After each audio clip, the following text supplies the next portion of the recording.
All right, so we're going to do a real quick article by Jonathon Turley, whom I agree and disagree with at times. But as far as being a scholar, the man knows his stuff.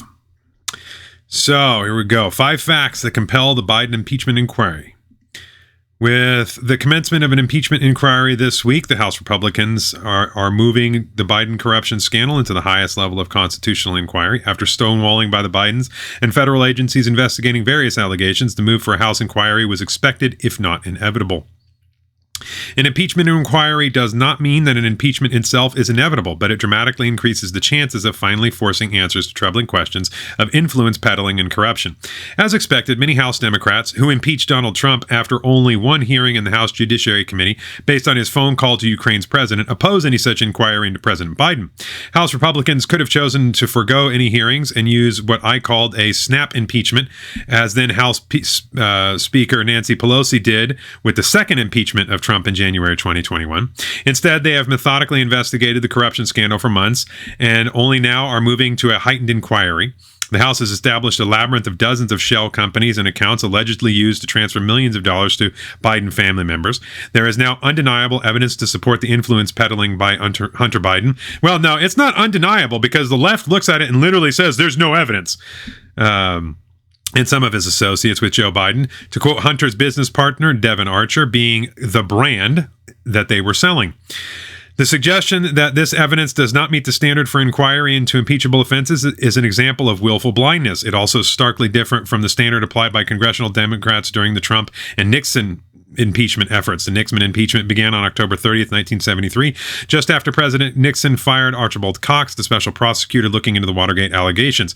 The vote of the Judiciary Committee was along party lines.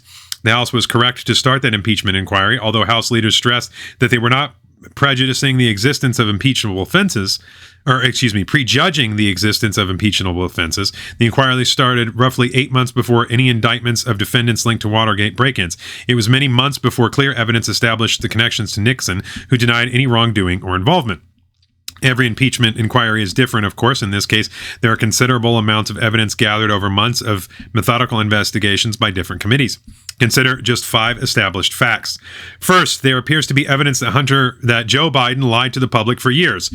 Doesn't appear, there is. He's on tape repeatedly denying it, and we have proof that he was, in the form of emails, pictures, and witness testimony.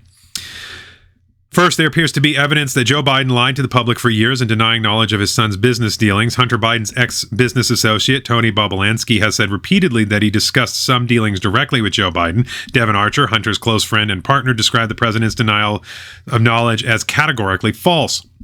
Moreover, Hunter's laptop has communications from his father discussing the dealings, including audio messages from the president. The president allegedly spoke with his son on speakerphone during the meetings with his associates at least 20 occasions, according to Archer, attended dinners with some clients and took photographs with others. And remember, today, Hunter Biden sued somebody for that laptop. The second person he sued over that laptop, indicating it's most definitely his. We know that it's his. Second, we know that more than $20 million was paid to the Bidens by foreign sources, including figures in China, Ukraine, Russia, and Romania. There is no apparent reason for the multi-layers of accounts and companies other than to hide these transfers. Some of the foreign figures have allegedly told others they were buying influence with Joe Biden, and Hunter himself repeatedly invoked his father's name, including a text exchange with a Chinese businessman in which he said his father was sitting next to him as Hunter demanded millions in payments. While some Democrats now admit that Hunter was selling the illusion of influence and access to his father, these figures clearly believe they were getting more than an illusion. That includes one Ukrainian businessman who reportedly described Hunter as dumber than his dog. Third, specific demands were made on Hunter, including dealing with the threat of a Ukrainian prosecutor to the Ukrainian energy company Burisma, where Hunter was given a lucrative board position. 5 days later, Joe Biden forced the Ukrainians to fire the prosecutor, even though State Department intelligence reports suggest the progress was being made on corruption. Likewise, despite warnings from the State Department officials that Hunter was undermining anti-corruption efforts in Ukraine, he continued to receive high-level meetings with then Secretary of State John Kerry and other State Department officials. And remember, the official story is that it was okay for Joe Biden to deny the $1 billion to Ukraine that he's on tape saying that he denied, because it was, quote, U.S. policy, which is a lie. There is no U.S. policy. U.S. policy was to give Ukraine the money because that was what was congressionally approved. So Joe Biden, as the vice president, doesn't get to deny congressionally approved funds. So what he did was patently illegal. It violated a congressional authorization. But more important than that, the idea that Shokin wasn't investigating Burisma is laughably absurd, because when we fired him, the guy that replaced him said that Burisma didn't do anything and closed the investigation. So explain to me, if the international community is claiming that Shokin wasn't investigating Burisma, how could he have not been investigating when the guy that replaced him said there was nothing to investigate? It's not logical. All right. Fourth, Hunter repeatedly stated in emails that he paid his father as much as half of what he earned. There are also references to deals that included free office space and other perks for Joe Biden and his wife. Other emails reference how Joe and Hunter Biden would use the same account and credit cards beyond those alleged direct benefits. Joe Biden clearly benefited from money going to his extended family. Just take a look at the 4 giant mansions that Joe Biden has. No way he affords that on a public, salary of a couple $100,000 a year. Fifth, there is evidence of alleged criminal conduct by Hunter that could be linked to covering up these payments, from the failure to pay taxes to the failure to register as a foreign lobbyist, which, we know there's a FARA violation there. That's automatic. What is not established is the assumption by many that Joe Biden was fully aware of both the business dealings and of any efforts to conceal them. The White House is reportedly involved in marshaling the media to swat down any further investigation. In a letter drafted by the White House counsel's office, according to a CNN report, media executives were told that they need to, quote, ramp up their scrutiny of House Republicans for, quote, opening an impeachment inquiry based on lies.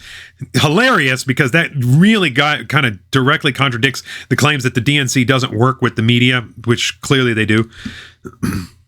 It is a dangerous erosion of the separation between the White House and the president's personal legal team.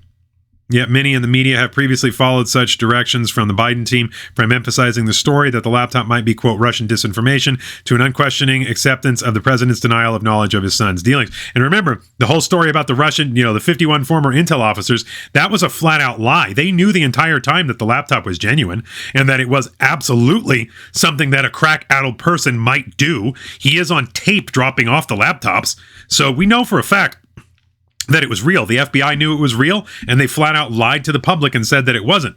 So you want to talk about election interference and manipulation? Something like 12 to 15% of Democrats admit they would not have voted for Biden had they known about this. And because it was illegally censored by the government and by the FBI and by the DOJ, we know that they directly interfered with the election and altered the result.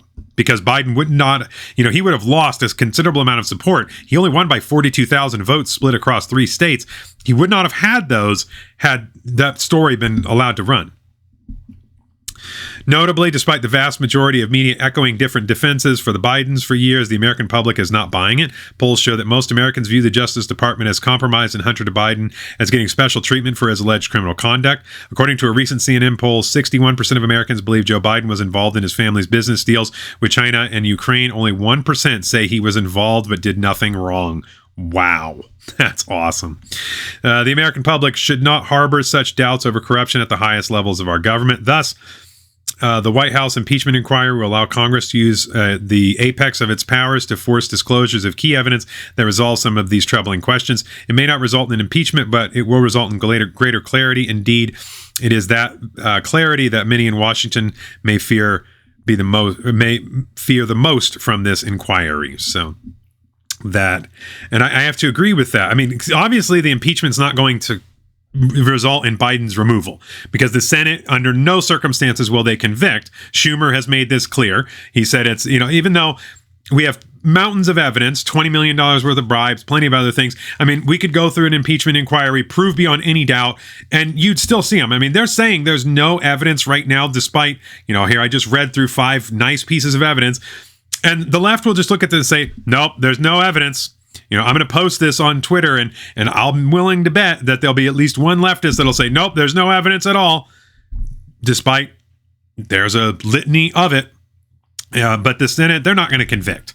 So what will happen is the House is going to prove that Joe Biden is perhaps the most corrupt president in U.S. history. Then the Senate's going to say, nope, we're not going to do anything, and we're going to vote on party lines and let the most corrupt president in history continue to serve. So that is what we're likely to see. It'll be fun nonetheless.